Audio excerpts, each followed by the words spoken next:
Bon, c'est la crise du logement. Moi je veux bien, mais le principe d'une crise, c'est que ça dure pas toute la vie. Ça c'est une crise, ça c'est une crise, ça c'est une prise, ça c'est un Christ, ça c'est Christophe. Mais si la crise, elle dure depuis des années, et encore pour des années, c'est plus une crise.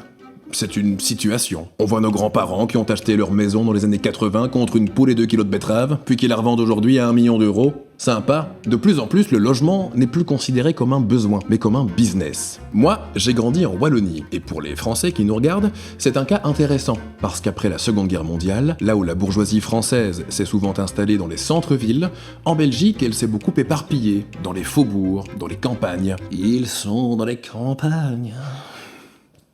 Marine Le Pen, une habitude qui a provoqué un étalement urbain, qui est un vrai problème écologique, mais aussi une perte d'espace énorme. Alors qu'est-ce qu'il faut faire? Vous vous souvenez d'Imagine, le super magnifique magazine de la mort qui tue? Eh bien, ils viennent de sortir un numéro exceptionnel avec plein d'idées sur le logement. Comme par exemple le Community Land Trust, un système dans lequel les gens sont propriétaires des murs de leur maison, mais pas du sol sur lequel est construite la maison, dont la propriété revient à une entité non lucrative. Prenons cette pomme, qui est la maison. Elle appartient à Pimplouf, le lutin des pommes. La maison repose sur un terrain, la planche à pain. Avec le temps, si le cours de la planche à pain explose et que Pimplouf veut louer ou vendre sa maison, mettons, à Zizi Baba, un jeune vert qui n'a pas beaucoup de moyens, eh bien il ne pourra pas faire exploser le prix du loyer ou de la maison puisque le trust, propriétaire de la planche à pain, va bloquer le prix. Une autre piste de solution, c'est la division du bâti, le fait de créer plusieurs logements au départ d'une grande maison. Là, c'est la maison de Pimplouf et avec un petit peu de magie, de lutin, 2 maisons.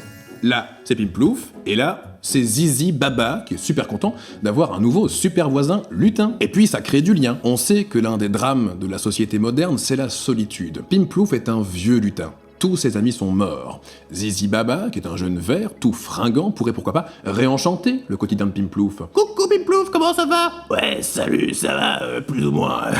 Imagine demain le monde, c'est vraiment le meilleur magazine du monde, par la magie de Pimplouf. Achetez le magazine. Imagine.